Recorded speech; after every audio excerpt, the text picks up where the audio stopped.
So I'm glad to be back to Garmin. It's been about 2 years since I was here. This is the in-person GTN G3X course that I'm taking for 2 days. Looking forward to digging deep and learning all the nuances that I haven't figured out yet myself. All right, we're going to do that here by focusing on what you've got in front of you, which should be what it sounds like. I've got everyone set up correctly for what they've got in the real airplane. The customized training kiosks matching our airplanes were very cool. What the hell do you mean VNAV? And my initial IFR flying definitely generated some very specific questions. All right, any questions on VNAV other than everything? No idea why I picked up a VNAV. I didn't ask it to do that. At least running a Garmin Autopilot, and really any autopilot, probably the single worst question you can ask is, where's this thing taking me? We're going to learn smooth workflow and automation management best practices. I would love to know what I got wrong there. So I'm here to answer that and get more tips like this. But very rarely do I ever actually hit the activate approach button, and I will show you why. So I'm down here at Garmin for in-person avionics training. Unfortunately, did not get to fly the RV-14 because of the weather. Walking Hoover with my daughter the day I'd have departed confirmed my decision not to fly the RV-14. Unlike the recent mission to Alabama for the paint job, which obviously turned out amazingly, I had to share this shot again. And there's some great content coming from this one, flying 3 solo IFR legs both directions. It's really exciting to be flying IFR behind this panel, and it would have been nice to take the airplane to Garmin, but it was an unnecessary recipe to add get there-itis due to the obviously locked time frame of the course. The trip that did require flying the airplane though was getting it to Hartzell. Okay, 30 seconds to waypoint, so let's pay attention. It was the first time I filed IFR in this airplane, and I did it in mostly VMC conditions, but it was to an unfamiliar area. I do not see the runway, and I'm 4 mile final. Blinding out there, man. And with the low sun and haze, it worked out well to fly an instrument approach to arrive. Okay, got the runway in sight now. Wow. I built some good operational IFR experience on this one, and I'll be intercutting the flying into the training of this episode. The airplane needed to physically be there because I was getting the prop serviced at Hartzell. And the time frame wasn't super tight, so there was definitely no get there-itis. So I've got about 60 hours or so now flying the RV-14. Probably 20 of that is IFR. So that was all the experience that I had in the RV-14 at the time of taking this course, and I was definitely glad to be on board an airliner while climbing into low IMC with icing risk in the clouds. Welcome to Garmin. You're here to get the manufacturer level training, and we intend to do our best here to present you with the most amount of information that we can, but most importantly, tie it in a way that makes you a safer pilot. And what we're going to try and do through the next 2 days is we're going to try and find your upper tie down. Now, what do I mean by that? When I was in college, I had the opportunity to go to airborne school while I was a cadet. Now, we focus a lot on the landing phase. How do we not break ourselves? It's essentially the equivalent of jumping off a 3-story building. So we focus a lot of time on that landing phase. We focus a lot of time on the jumping phase, right out, so we don't get our ears cut off from the risers, right? But we don't think much about the middle. Why do I bring this up? When you jump with your equipment, which is the third jump, you've got your rucksack, and you've got a weapon. And what we try and do is we try and get that away from your body so that you can make the jump. So we put it on a lowering line. So when you're coming up to land, pull the rucksack, it drops 20 feet away. Pull the weapon, drops 20 feet away, you make the landing. No big deal.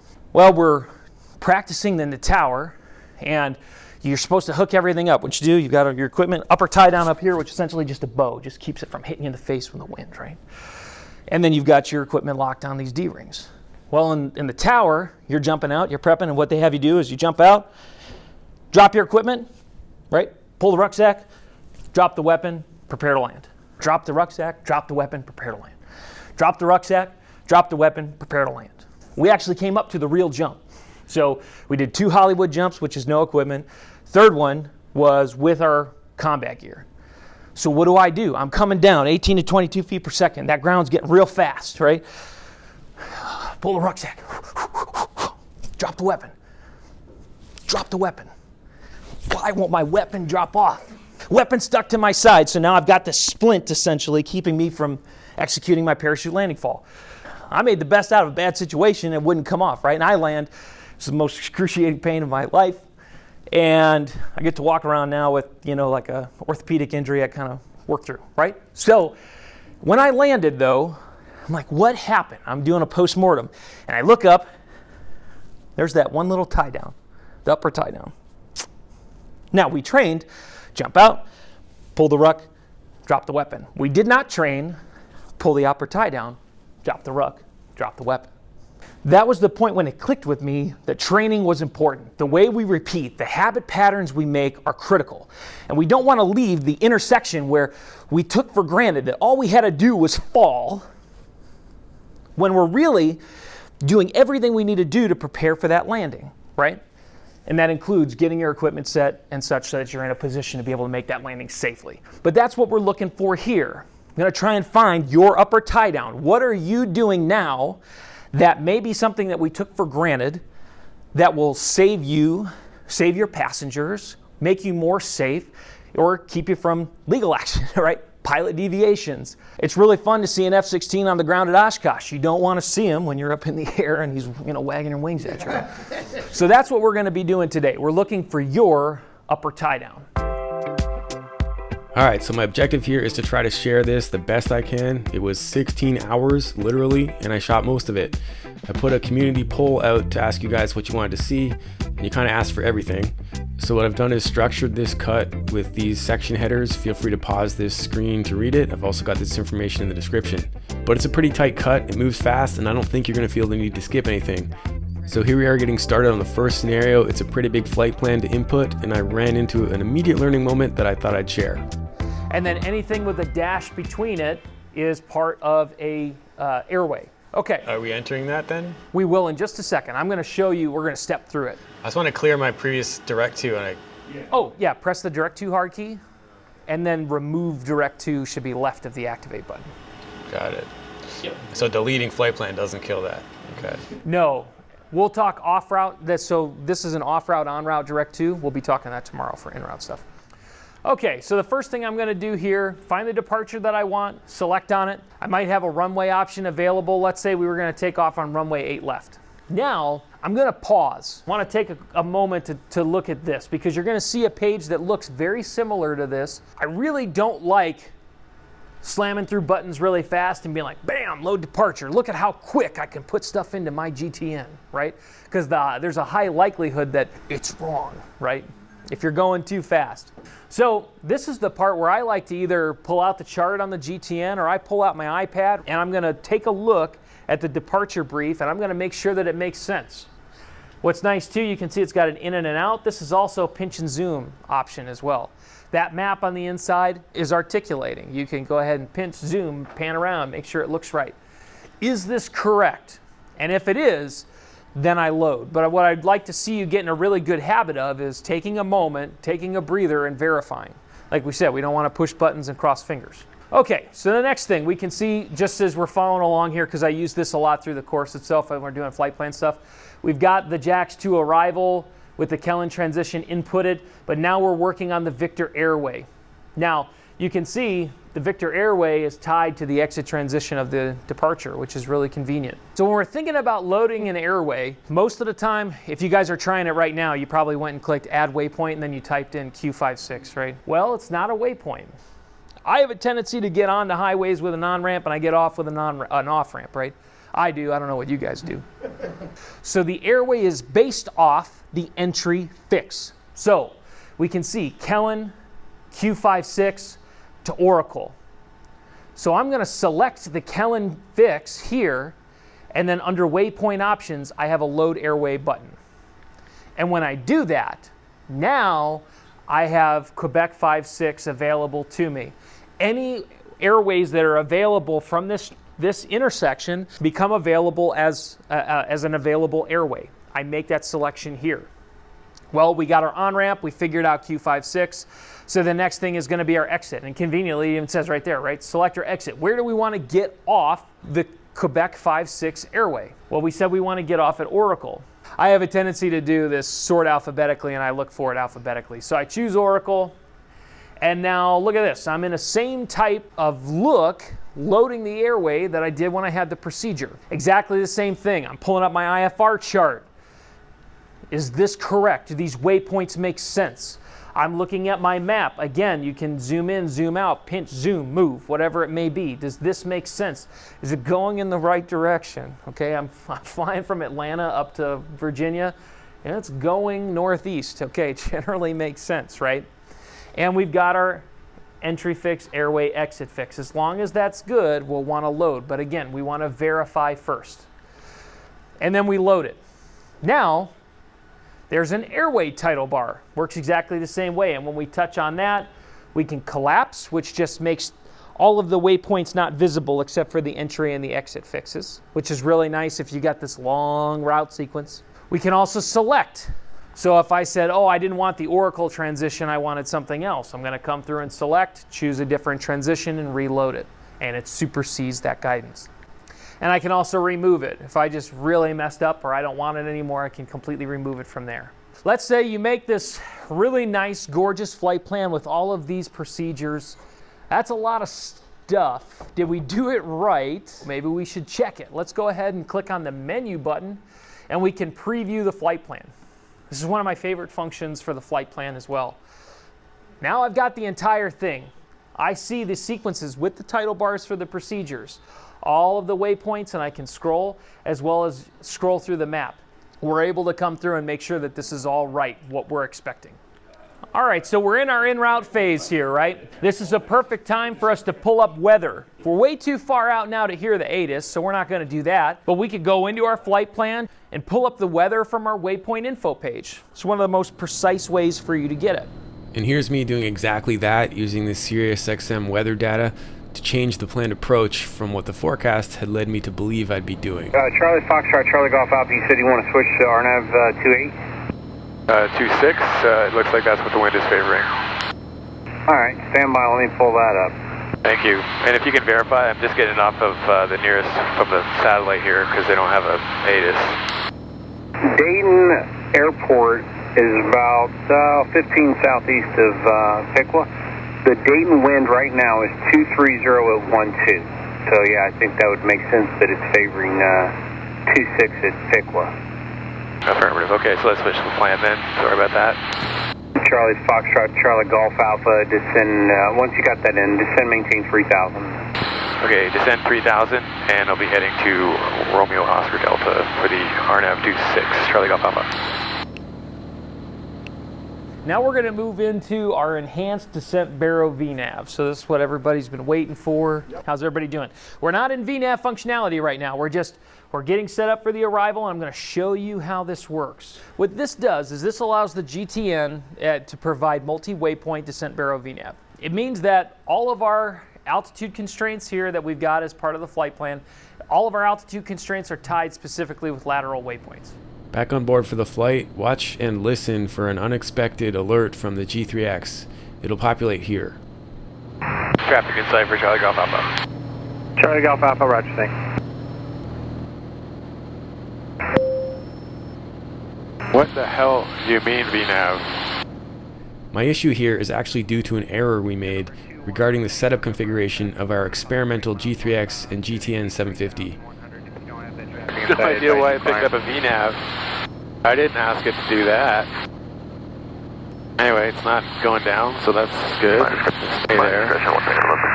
No doubt, VNAV is one of the least understood and most powerful feature sets that Garmin offers. There is no VNAV. So let's get back to the classroom and dive into it.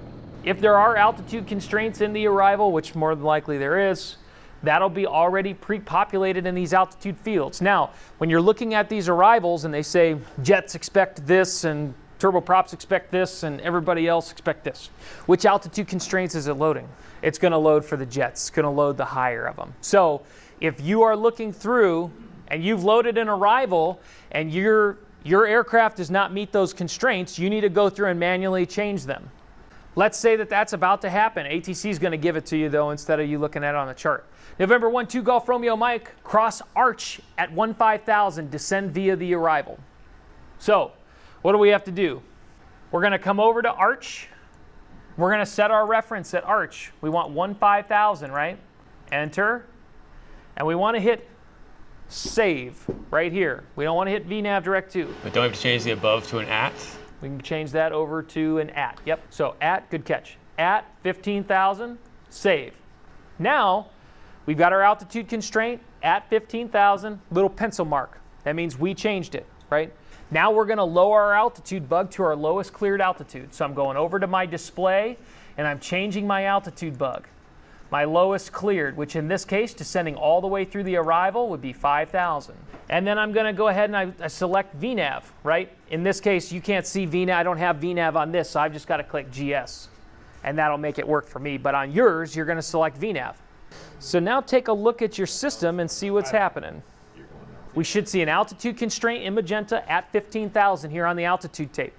As we get closer, within a minute of top of descent, we'll see the VDI come up. You should see top of descent on your GTN. You got that there? Good deal. Yep, there's our TOD. It's a bit hard to see in the chesty cam here, but there's the VDI and target altitude coming up when we're within 1 minute of the top of descent. And here's the point when VNAV switches from armed to active. So let's say we hear November 12 Golf Romeo Mike, traffic ahead, maintain 13,000. So we need to arrest our descent. What can we do? What's the fastest and easiest way to do that? Bug it and press Alt. Well, just bug it, unless you're there, right? Unless you're like at 13,000 right then, like Joey was. I got the timing a little off with yours. So I bugged it, and that's it. It's going to stop at 13,000? Correct. Because it's bugged. Because it's bugged. So this training is very dense, obviously, and if you can't make it in person, Garmin keeps adding new e-learning courses online. These are a couple of screenshots of the best practices and SOPs that were covered in the online course, as well as the in-person training that I definitely wanted to share and I didn't cover in this episode. So in the menu for flight plan, never had to press that or whatever because like that wasn't a thing because we're just doing it. Sure, that's the page, the config page I was telling you about. Go ahead and touch it. This is where you can go through and manually select your VS target. So it just told me this is what it's going to take to do what you asked for. Right. It's constantly recalculating. So there's your time to bottom of descent. You know, if you were off, if you were hand flying it and you weren't right on what your vertical deviation was, I'm very rarely on this page. I'm going to let the enhanced Barrow VNAV do its thing. And then we've got load approach, and we've got load approach and activate. If you load it, it takes it and puts the approach at the very bottom of the flight plan.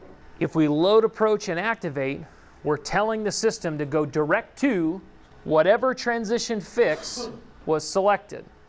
If I flew over Topeka, the next thing that's going to happen, I'm going to sequence the Z key. So it's going to take me out to the initial approach fix, and then I'm going to keep flying the flight plan because it's a linear flight plan.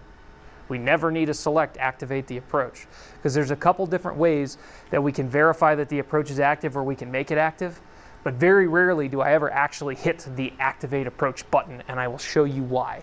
If we're cleared for the approach, we want to verify that the approach is active, and we can get it active in these 4 different ways. We've got the activate approach button.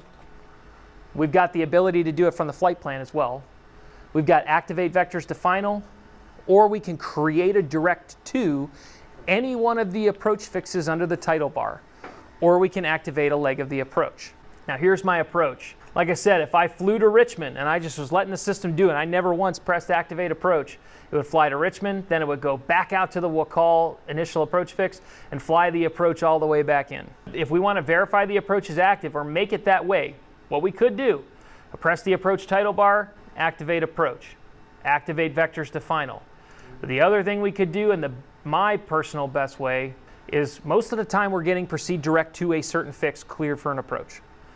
All right, November 12 Golf Romeo Mike, proceed direct Wakal cleared for the RNAV 16 Zulu Richmond. Roger, proceed direct Wakal. Press on Wakal, direct to. Anything we touch in the flight plan when we choose the direct to hard key will automatically populate in the direct to window. So then I click activate. Now, is the approach active? Yes. Yes. We are navigating to a fix underneath of the approach title bar. The approach is active. That's it. End of statement.